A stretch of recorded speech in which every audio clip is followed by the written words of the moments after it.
3 billion human lives ended on August 29, 1997. The survivors of the nuclear fire called the war Judgment Day. They lived only to face a new nightmare, the war against the machines. What's going on, everyone? Welcome back to BACKTRACK Cinema. My name is Jason, and in this review, we'll be looking at a Terminator fan film, Terminator No Fate. So pop some popcorn, get a drink, get comfy, and let's talk about Terminator No Fate.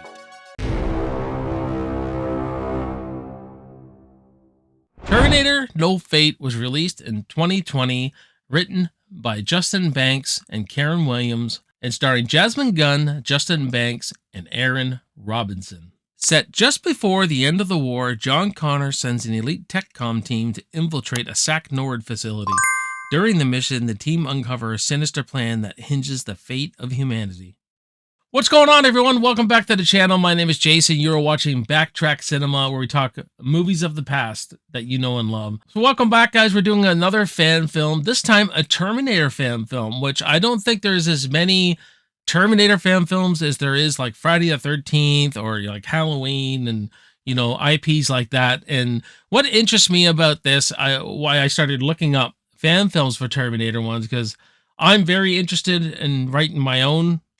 Hopefully one day putting a movie together on my own of something, because I do think I'm writing something kind of special. There's so much untapped potential in a film like this, you know, because you could go into the future war, how many stories, how many battles, so many missions you could do. It's just endless. I think it'd be a lot of fun. But in saying that, let's talk about Terminator No Fate. One thing I will say is I think they really do honor this franchise.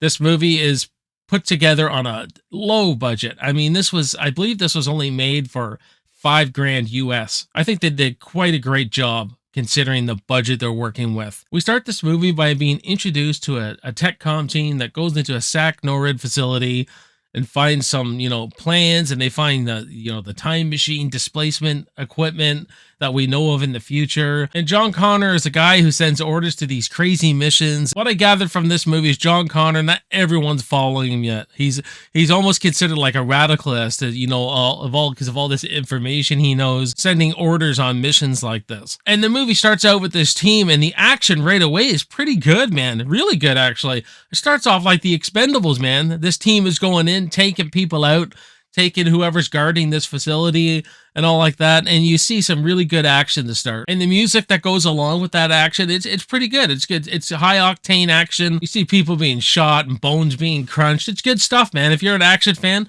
it's good stuff. And then a T-800 prototype arrives. Shit gets upside down, man, and this starts tearing this team right apart. And the whole crutch of this movie, what I love about this movie is this idea, like, there's no fate but what we make for ourselves.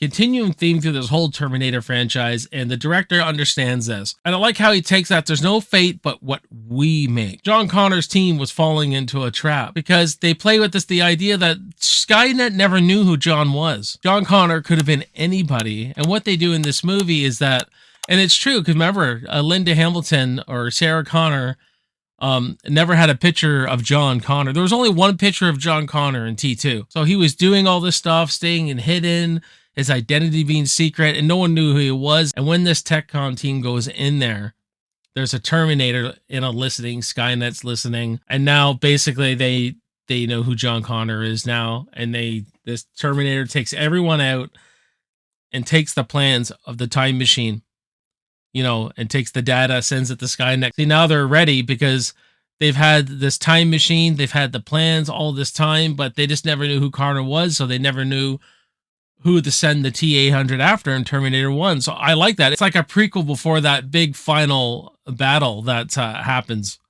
that we know of in the exposition in Terminator 1. So, but this idea that, yeah, there is no fate but what we make. They just decided their own fate. By going into this, they made their own fate. They made their own bed, essentially, right? And I love the idea of the director, you know, there's no survivors. I love that. I love how he does this movie in a way that you think someone's going to survive, and right at the end, the Terminator takes everyone out. And I'd like to talk about the Terminator's performance here, played by Aaron Robertson here. Great job. Great job. I really felt like this guy was a machine. You know, the way he moved his head around, the way he was stalking. You get some pretty decent practical effects here. You know, pretty good makeup on him. But there's one scene where he takes out the girl at the end, and he's punching her, right? Because he doesn't have a weapon or anything. And he's just like a machine. He's just like, poof, poof. It's just very robotic the way he's hitting her, man. It's just crazy. The only thing I will say, there is a lot of fan service in this, which is fine. I'm just one of these people that's a character should talk a certain way and say things that's natural to them.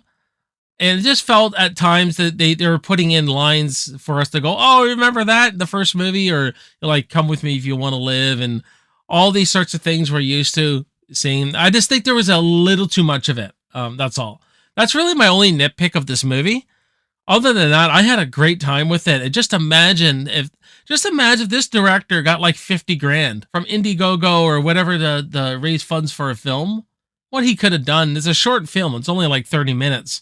25 to 30 minutes, but I watched it 3 or 4 times. I enjoyed the hell out of it, and you know, it just inspires me more to make my own Terminator film. But great job, guys, cast and crew on this flick. Well, I'm gonna give Terminator No Fate a B-.